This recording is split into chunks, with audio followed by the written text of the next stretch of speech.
Hello, good morning everybody.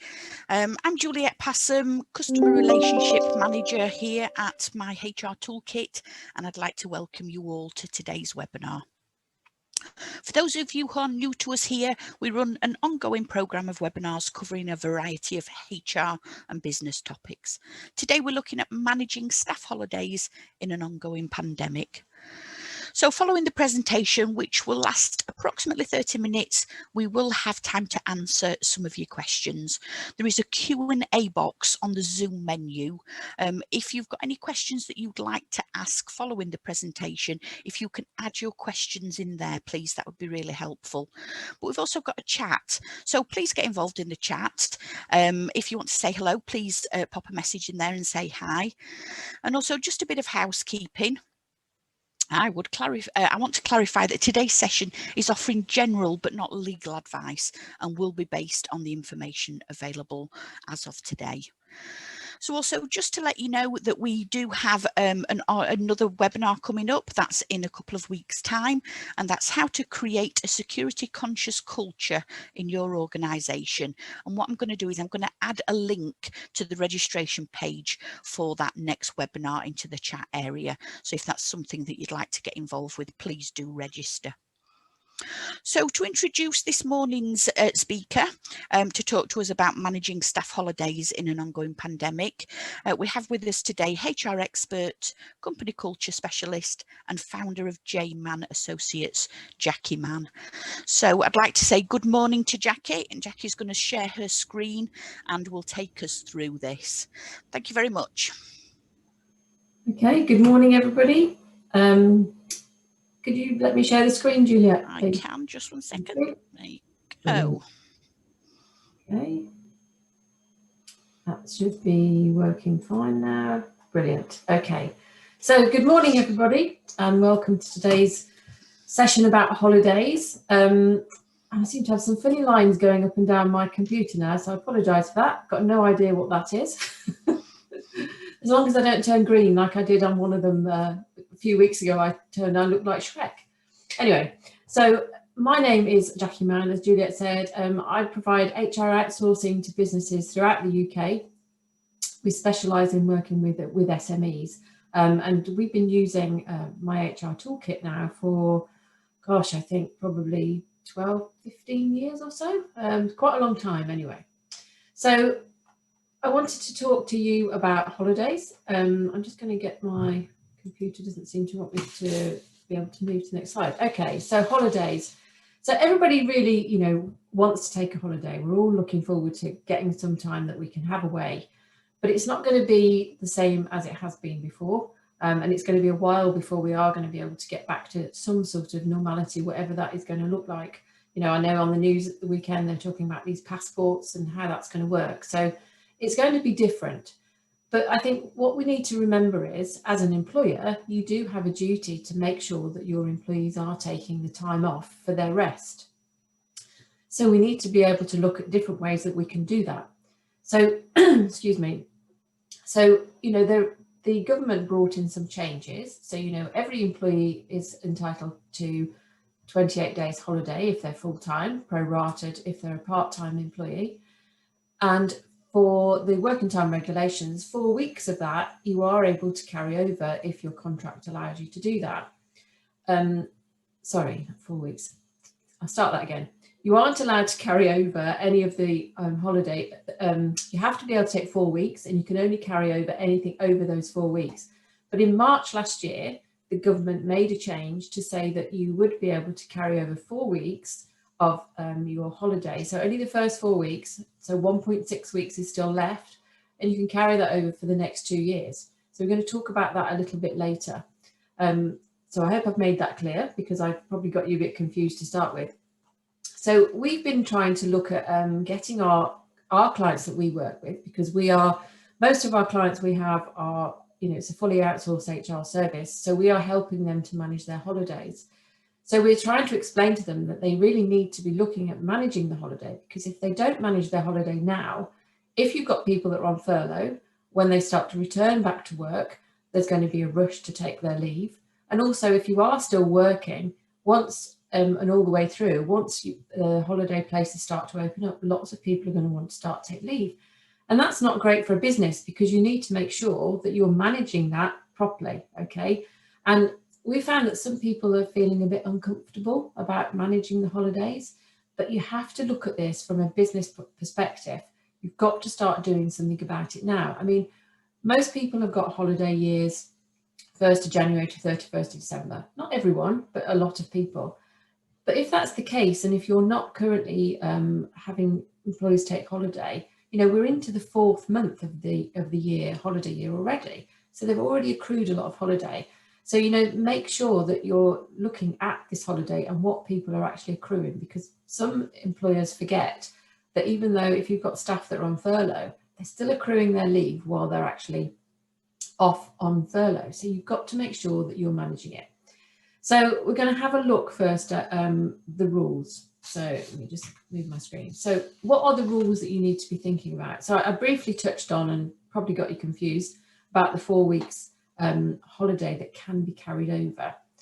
So the government said in March that for anyone who was unable to take their holiday because of the virus, they could carry over 4 weeks of their 5.6 weeks, or the 28 days, if the coronavirus prevented them from actually taking their holiday. Now, what I'm saying to people is that doesn't mean that you can carry over your holiday if you can't go abroad. So it's like, well, I can't go abroad, so I don't want to take my holiday, so I want to carry it over. For my interpretation of what the law said, it was if the virus prevented you from actually taking your holiday, which means that if, say, you worked in manufacturing, for instance, and you were needed, or you worked in the supermarkets and you were needed because it was just so busy, those, you know, people that were cast as key workers, to me, that is what the legislation was introduced for, so that those people could carry over their holiday over the next 2 years, because they weren't going to be able to take their holiday.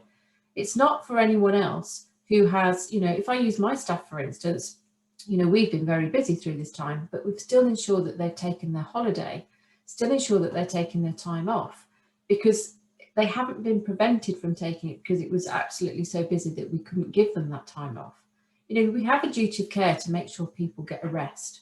And I think there's, you know, there's one of the things about the furlough, that if you've got staff that are on furlough, it's, you know, they can still take their holiday. Now, there is, you know, different arguments about this as to whether, you know, this later is going to come back and bite people who've actually said people should be taking holiday while they're on furlough. But we're advising people that they should be looking at taking their holiday while people are on furlough, but you must make sure that you top it up to 100%. So you can't be paying them their 80% of pay. If they're actually taking their holiday, then they need to be paid at 100%. Now, for some employers, that might not be possible, because they might find, you know, they're struggling already to be able to keep their staff on by just paying the pension contributions that they need to pay in the NI. So having to pay additional might not work for them. So, you know, there isn't one size fits all for this.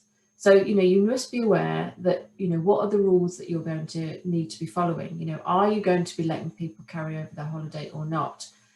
So knowing, you know, keeping it simple is one of the things you need to look at. Don't get complicated. You know, don't have one rule for one person and one rule for someone else. You need to decide as a business what you are going to do about that. So we've looked at lots of different things, and we've been asking people to take their holiday.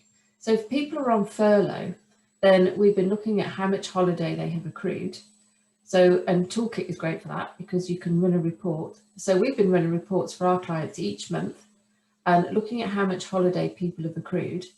And then we are writing them a letter and then requesting that they take X amount of holiday.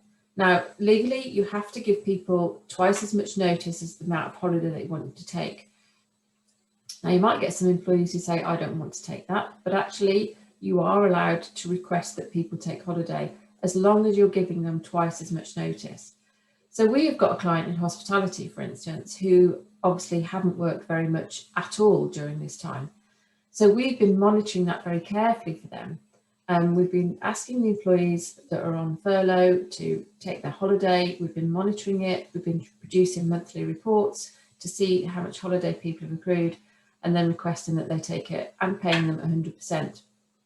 What that means is that when the business is allowed to open again, which hopefully is on the 17th of May, they can start doing some hospitality service, then they aren't going to have people coming back to work who've got all their leave that's been accrued and built up, who will then want to start taking it. And once they start to, want to start taking it, so is everyone else going to want to start taking it. But this is when you're going to be busy, and this is when you need to make sure that you've got the staff there that is going to cover it. So it's really tricky because some employees are really not happy about it. So if we look at the next slide, so it's up to you as the employer to make sure that you are giving your staff the time off to recharge and to take that rest. Now, the argument is if people are on furlough that they're not working anyway. So some people are saying, well, they aren't able to go off and rest and have a holiday and have a break. So can we really make them take holiday? And again, this is something that I'm sure we're going to see some tribunal cases at some stage over this, but we're still advising from a business perspective. And this is what people need to, be aware of. We're advising our clients, you need to look at it from a business point of view. Yes, you want the employees to have rest, but also you've got to think about once they return to work, you can't have everybody going off at the same time. And the other consideration is that, if once people start coming back to work and then they want to start taking leave, how are you going to manage that if, as the government are talking about at the moment, having these red, amber and green holiday places to go to? So people are going to have to isolate potentially when they come back. The isolation period could be different. And if it was like, I think it was last summer when actually people were allowed to go away, some people were away when suddenly the country they were staying in went onto the red list. So coming back, they then had to isolate. So how are you going to manage those? So there's quite a lot of things for you to think about. And it's like, if you've suddenly got everybody who's accrued all their annual leave. So let's say, everywhere is supposed to be opening up again in June, and we've then got the rest of the year, if your holiday year is up until December, that everybody wants to try and cram in a 28 days holiday. It's not going to be physically possible to do that for most businesses. You won't be able to have the staff off all at the same time. So, one way to look at it is to talk to your staff about how we're going to manage the holiday process. How can they take some holiday? We've got the summer holidays coming up for the children. Some people might say, well, okay, well, I will take some of my holiday then.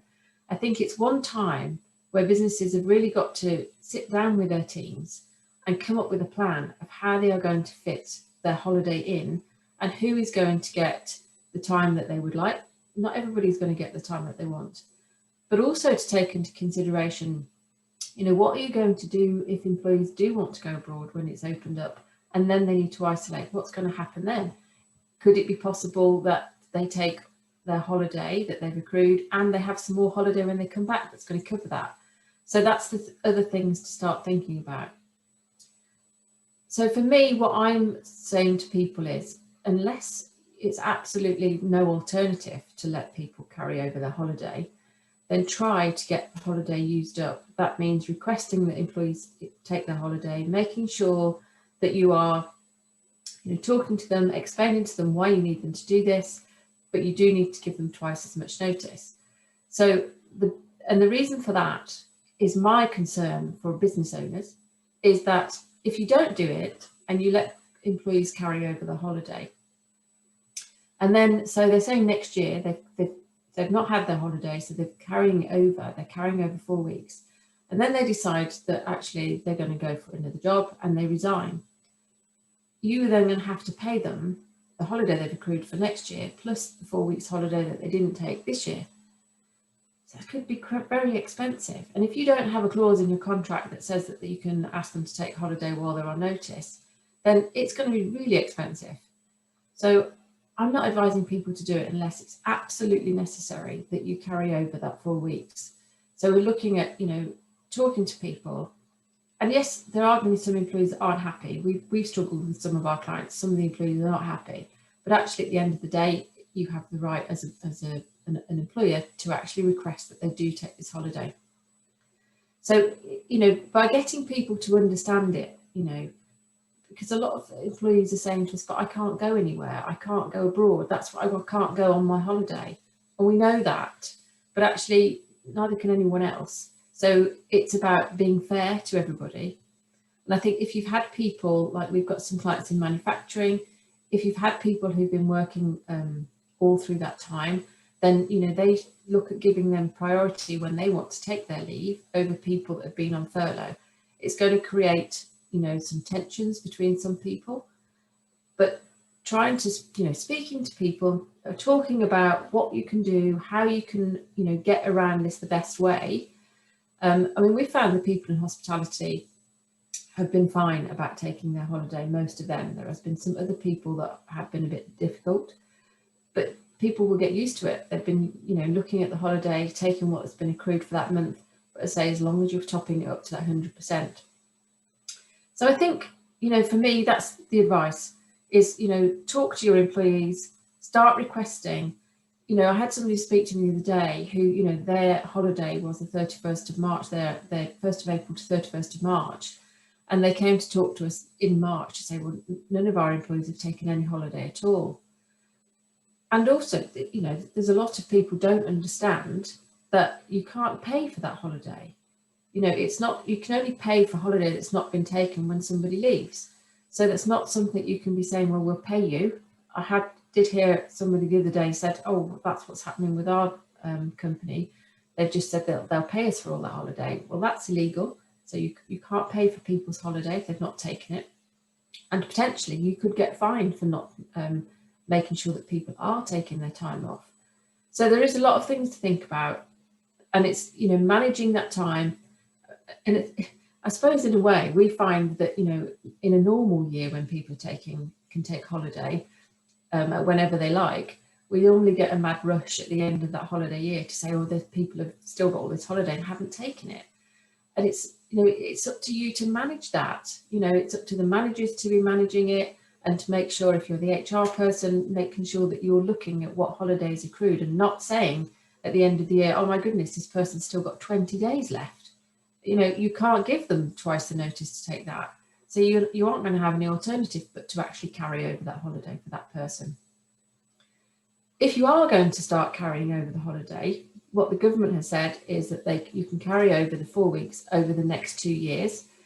I would be looking at saying they need to take that holiday by a certain time, and that you start to manage that as well, that 4 weeks, if there's no alternative for you. Because again, you know, think about if that person resigns, you're going to end up having to pay 4 weeks holiday to them if they haven't taken any of it. So, you know, look at saying that they need to take a certain amount, whether it's within the first 3 months, within the first 6 months, managing out over that time, and then being very clear about what will happen if they don't take it during that time, that actually it will be lost. Because that's what happens now. You know, if you don't take your 4 weeks holiday as you're supposed to take under the working time regs, and that holiday's lost. You can't be paid for it, remember. So I hope you've got the picture of what we're advising our clients to do. So I think, you know, for me, if anybody's got any questions, I can see that I think we might have a few questions, Juliet, that people are asking. Happy to take any questions about anything that I've said. If anybody's got anything they'd like to throw out there.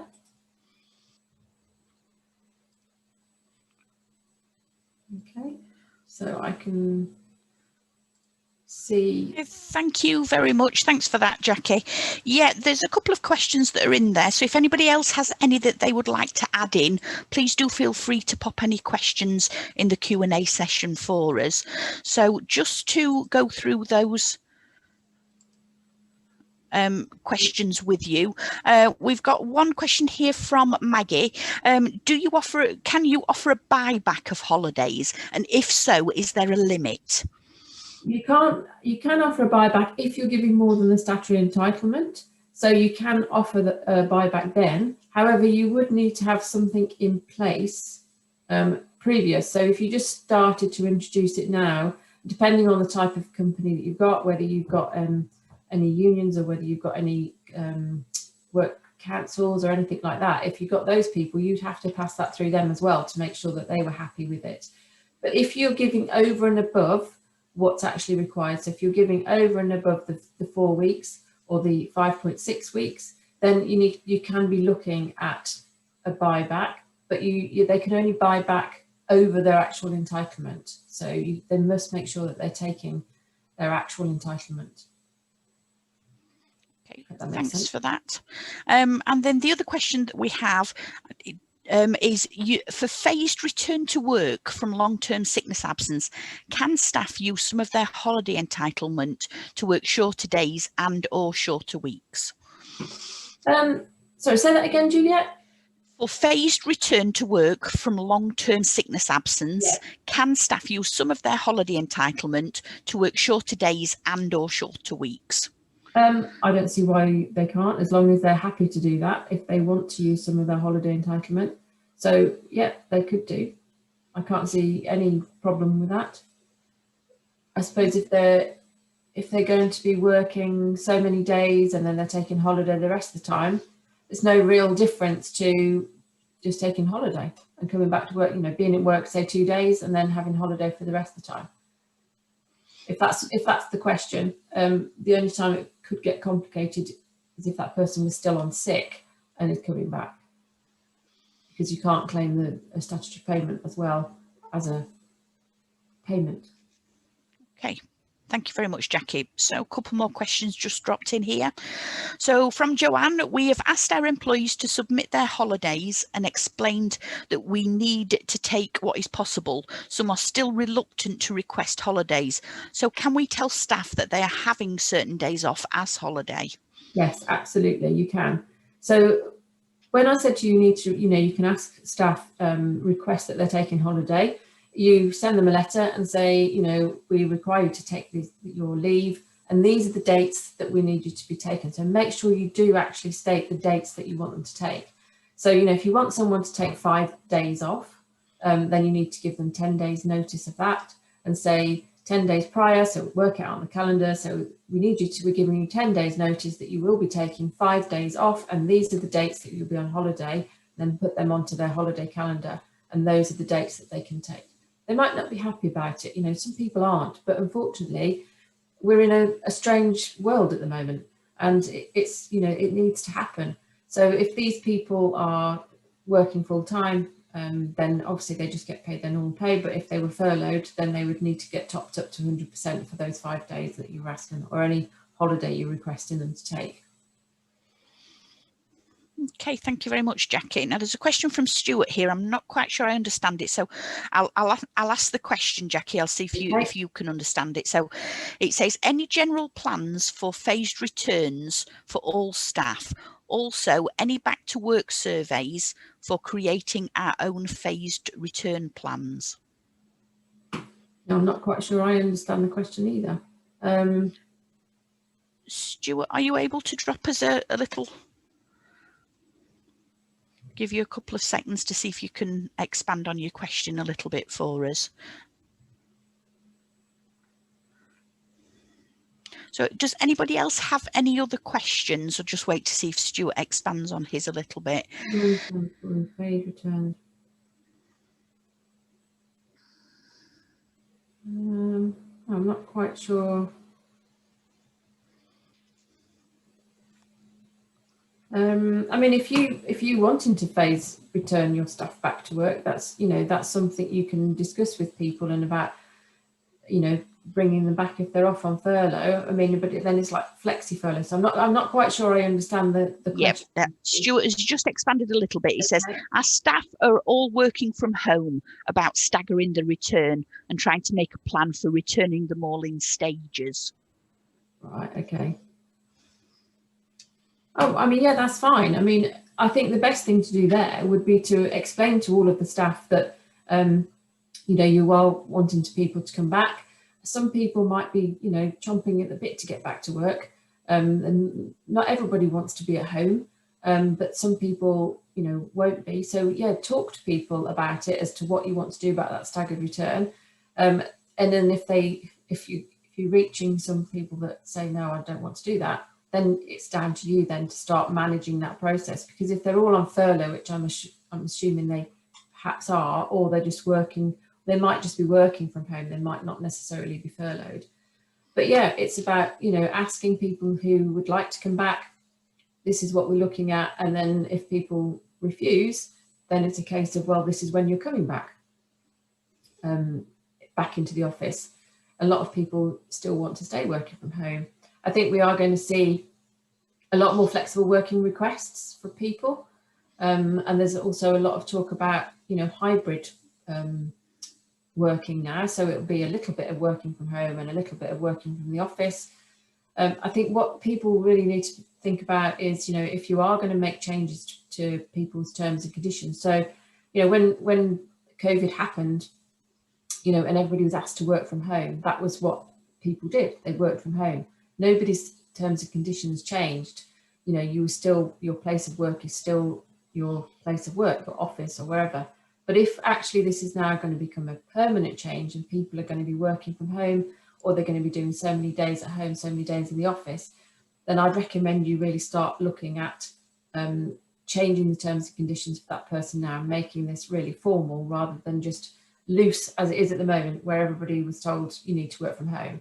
And it has other implications. You know, you need to look at what home working policy is, you need to think more about health and safety, and also looking at security, because a lot of people have forgotten, I think, about, I know it sounds awful to say, GDPR, you know, and, you know, people are working on computers at home that have been accessed by who, any of the family.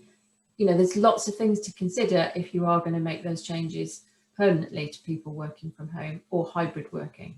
But yeah, going back to Stuart's question, talk to the staff, say you're looking to do a staggered return, look for volunteers first. If you can't get the volunteers, then you're just going to have to tell them this is when it's going to be happening, and manage that process when they start saying, actually, I would prefer to stay working from home. Because if people have been more productive, which some people have, you know, some people are a lot more productive working from home, but it will depend on you. But yes, by all means, start talking to them about when you need people to start coming back.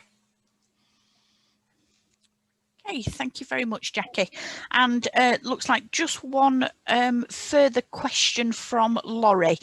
So holiday accrual during long-term sickness absence, yep. Is it accrued at 5.6 weeks holiday for the period of absence, or at occupational holiday entitlement?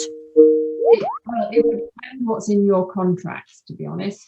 But people will, if they're off sick, they get to accrue their holiday, and they can take that holiday over.